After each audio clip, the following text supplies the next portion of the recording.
Mira, jo crec que potser hi ha un parell de coses pertinents o importants que m'han portat cap on he acabat anant, que és, d'una banda, a, a l'acabar els estudis bàsics, diguem, meus, no? Quan em tocava anar a la universitat, em va passar pel cap la idea d'anar a l'Institut del Teatre, però des de casa meva, i jo crec que és dels pocs bons consells que m'han donat els meus pares, si m'han donat algun, però aquest va ser important, que em van dir, escolta, vés a la universitat i a part complementa-ho fent teatre. En aquells moments l'Institut del Teatre encara no tenia una categoria, diguem, d'estudi universitari. Aleshores, els vaig fer cas, em vaig apuntar a una carrera de lletres una mica, bueno, quasi em diria la que tenia menys cua. O sigui, jo sabia que volia fer lletres, que m'agradava la literatura, però tampoc tenia molt clar. Total, em vaig apuntar a Filologia i a la universitat ens vam ajuntar uns quants per crear un grup de teatre, que va ser l'aula de teatre de l'Autònoma, que va ser molt definitòria després, sense que nosaltres ho sapiguéssim, evidentment, a l'hora de marcar trajectòries professionals meves i d'altra gent. O sigui, haver fet l'aula de teatre de la universitat ens va permetre fer teatre amb la llibertat i la poca pressió del teatre, diguem, amateur, per dir-ho d'alguna manera, però, en canvi, amb el rigor i la profunditat pròpia d'una activitat universitària. No? I aquest equilibri entre llibertat i, a la vegada, rigor intel·lectual i artístic, doncs ens va encaminar, diguem, cap a una manera d'entendre el teatre i la vida, en el fons. No? I això va ser molt important. No? Tots els anys de la universitat, que els vam combinar fent estudis universitaris i fent activitat teatral a la Universitat Autònoma. I arrel d'això, i gràcies a estar dintre de l'aula de teatre, vam poder conèixer una persona que també és molt important en la meva vida, que és el José Sánchez Sinisterra, que és el que era l'ànima, per dir-ho d'alguna manera, de la companyia El Teatro Fronterizo, i que pocs anys després que acabés jo la carrera, el Fronterizo, amb el qual vam començar a estar-hi vinculats com a alumnes del Sánchez, va obrir un teatre que es deia Sala Beckett, que es va dir Sala Beckett, i que amb els anys el Sánchez em va gairebé regalar perquè n'assumís jo la direcció i continués endavant amb el projecte. I, per tant, la figura del Sánchez, l'entrada a la Universitat Autònoma i alguna coseta més han marcat una mica la meva trajectòria.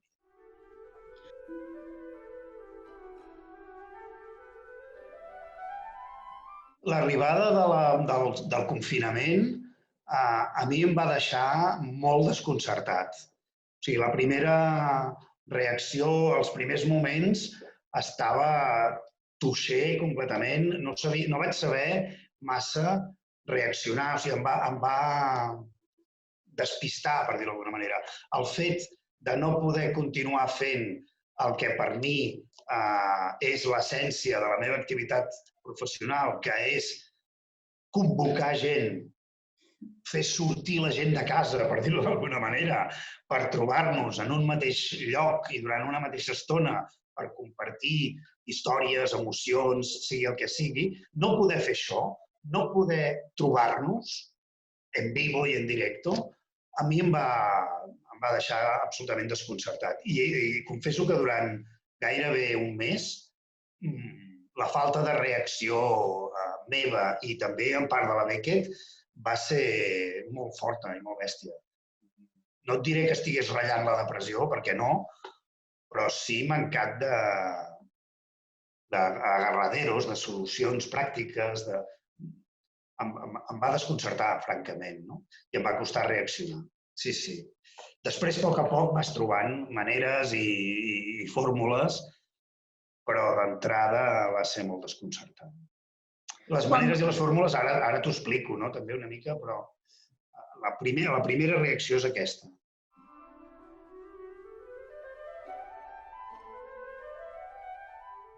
Fent una cosa, dues coses que jo crec que són importants. Una és el compromís amb tots els projectes que la Beckett tenia i amb totes les persones amb qui estava compromesa. És a dir, la Beckett va dir tot el que teníem preparat ja per fer, o tot el que teníem previst que faríem, ho farem. Sigui quan sigui i sigui de la manera que sigui, però no renunciem a cap de les coses que teníem previstes fer. Primer per un compromís, evidentment, amb la gent, però també per un compromís amb nosaltres mateixos. És a dir, la Beckett no es programa d'una manera capritxosa i atzarosa, i mira, ara farem això i ara farem allò, sinó que tot el que proposa la Beckett surt d'una voluntat, d'una necessitat. És a dir, nosaltres proposem espectacles, projectes, activitats, perquè creiem que són interessants i importants de compartir. I, per tant, ens quedaríem molt insatisfets, tocats, etc., si no ho poguéssim tirar endavant.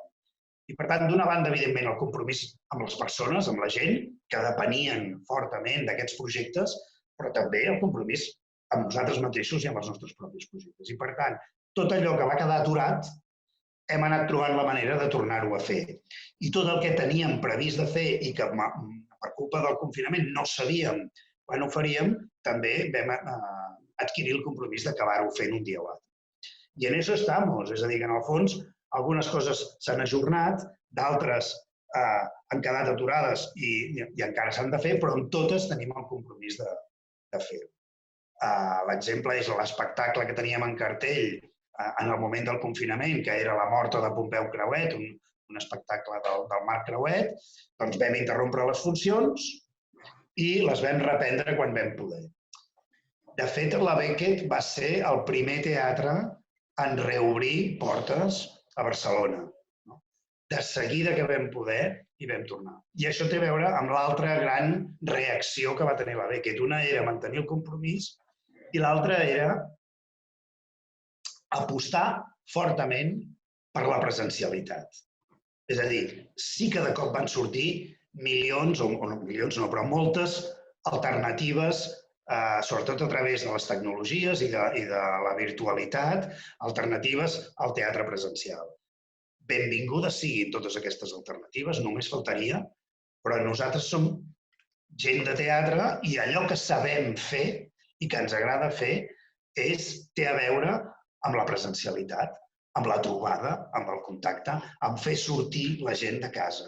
Per tant, nosaltres vam dir, la nostra aposta és aquesta, ara passarà un temps que no ho podrem fer, doncs anem a treballar perquè de seguida que es pugui ho puguem tornar a fer i perquè en la mesura que no es pugui buscar alternatives a aquesta presencialitat, o sigui, mantenint la idea de la presencialitat, que té a veure, per exemple, ara ho parlarem, suposo, doncs amb activitat a l'aire lliure, buscar fórmules sempre buscant el contacte, la presència, compartir històries, emocions, el que sigui, durant una mateixa estona i en un mateix lloc.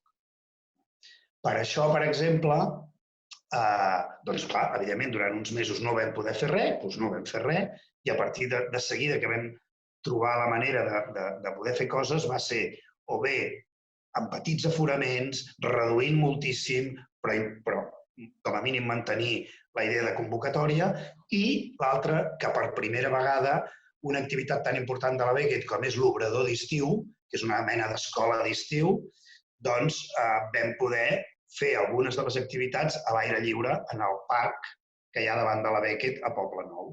I això ens va permetre fer lectures dramatitzades a l'aire lliure, taules rodones, etc., en un espai com el parc del bar.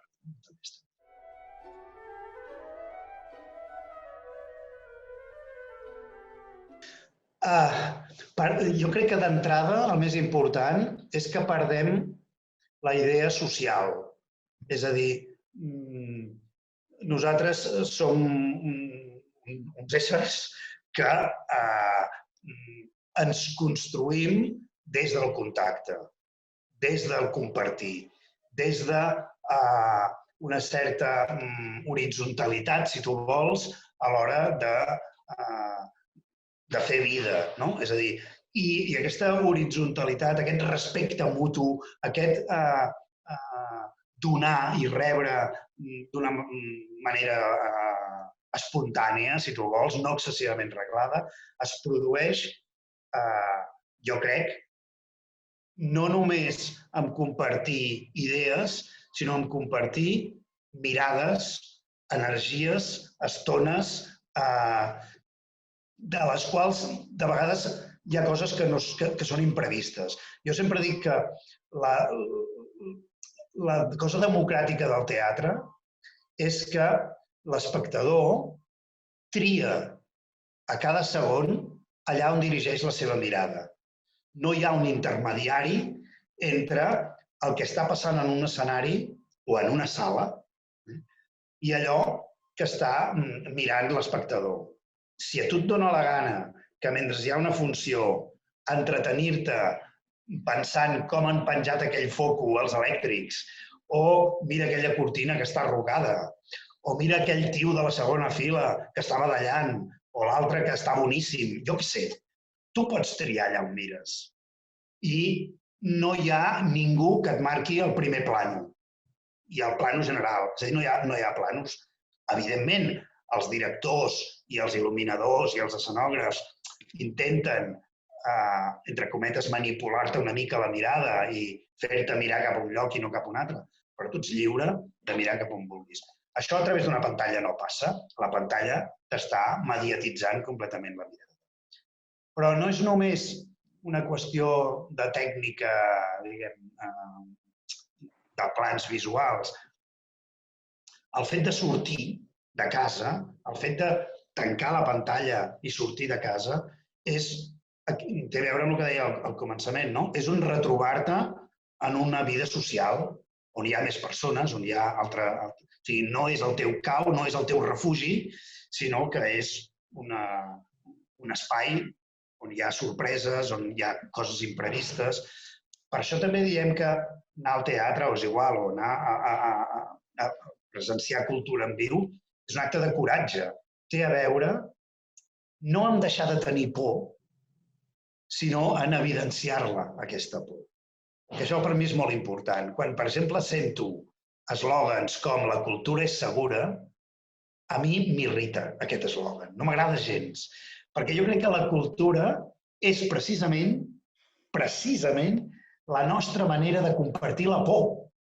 La cultura neix a partir del moment en què necessitem explicar-nos mútuament les coses que no entenem i que ens fan por.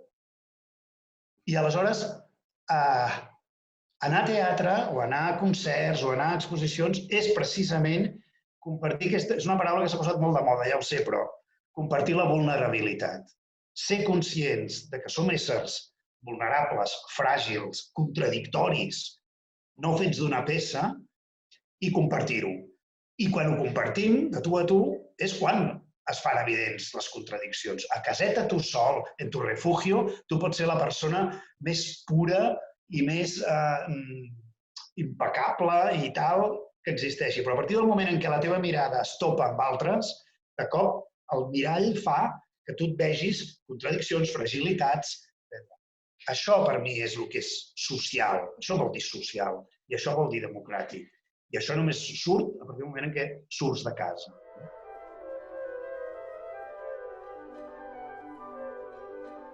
Sí, hi ha una cosa que potser no he dit i que també és important, que és que la Beckett reobre la primera, primer de tot perquè s'ho pot permetre. És a dir, la Sala Beckett té una estructura jurídica i de funcionament, que és un espai privat amb molta ajuda de diner públic.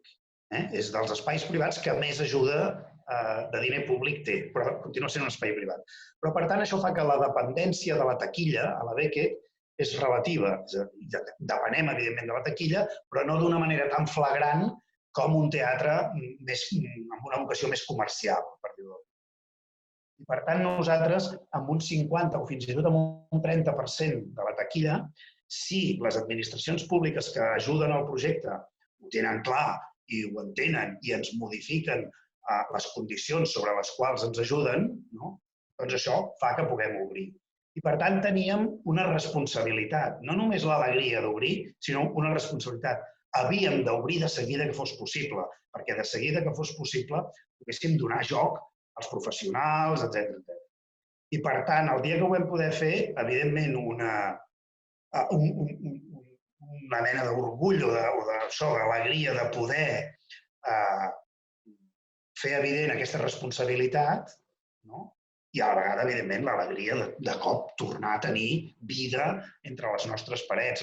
Un espai com la Beckett, que és un espai on s'hi fa formació, creació, experimentació i exhibició, amb les parets buides de gent, era tristíssim, era una cosa horrorosa. Bueno, m'imagino que a tots els teatres, però a la Beckett hi passen coses des de les 9 del matí. Durant tot el dia, les parets buides és molt trist. Llavors, començar altra vegada a retrobar-se amb gent va ser realment emocionant. Tot i que vam començar amb un 30% de l'aforament, era molt poca gent.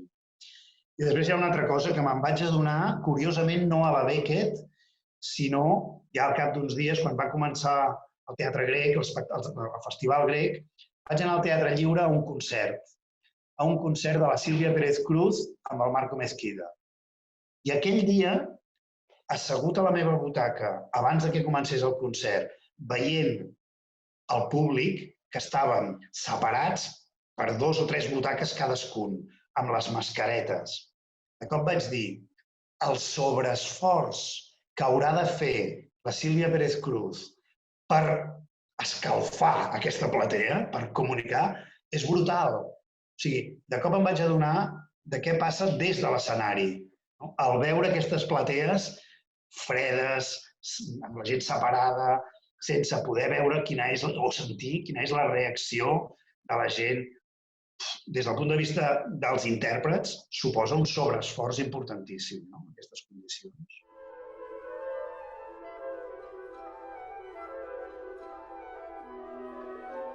No hem de caure a la trampa de pensar que el coronavirus o que aquesta pandèmia modificarà per sempre les nostres condicions de vida i de relacionar-nos.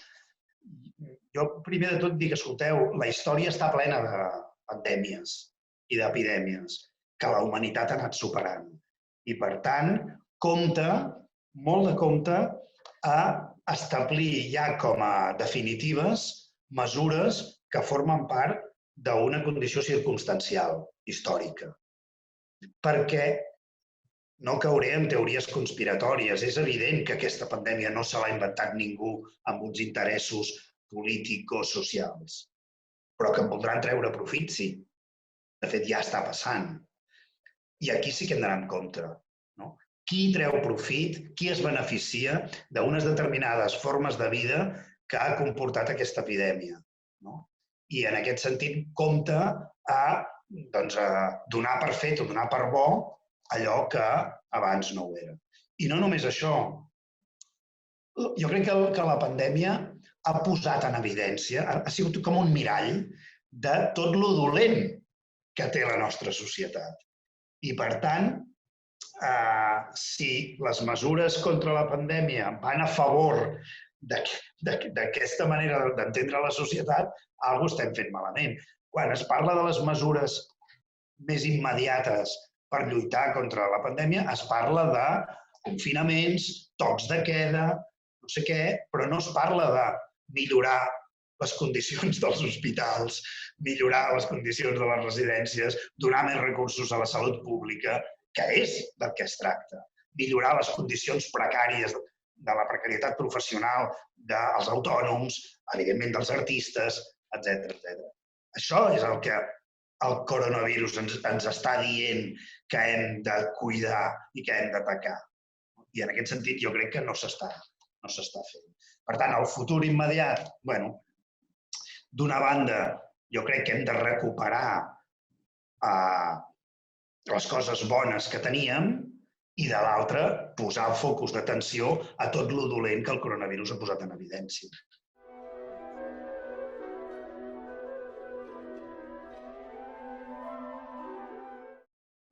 Jo penso, això que feia aquesta aposta tan forta per la presencialitat, per mi en aquests moments és molt important, que no caiguem a la trampa de la distància. O sigui, jo he arribat a sentir, ara els mitjans de transport et diuen que no parlis. No parleu a l'autobús. sigui, el següent és no respireu a l'autobús. O sigui, lluitar contra les amenaces de sanitat amb mesures menys vitalistes. O sigui, la malaltia se la lluita amb vida, no amb mort. No sé com dir-ho, no? I, per tant, jo crec que hem d'anar molt al tanto a desviar, diguem, els focus de millora, no? I en aquest sentit, jo crec que hi ha moltes coses que no s'estan fent bé. La por. O sigui, la por passa per compartir la por. O sigui, la por no es lluita contra la por girant l'esquena, sinó posant-la en evidència. Tenim por, som fràgils, som vulnerables, som contradictoris. Anem a compartir-ho, no ens fem els xulos. No siguem aquests machirulos testosterónicos que nos pensamos que somos los amos de los reinos del mambo. No, compartim la nostra fragilitat. Totes aquestes coses per mi són essencials en aquest moment. No ho sé, jo crec que la cosa va per aquí una mica. I el teatre és potser una de les activitats culturals on això és més clar i és més fàcil. És a dir, que el teatre és aquest lloc on això, les contradiccions, les coses complexes, les coses no mastegades, no fàcils, les coses que plantegen més preguntes que respostes. Tota aquesta manera d'entendre la vida en el teatre és un dels llocs on millor s'evidencia, i és important que ho mantinguem.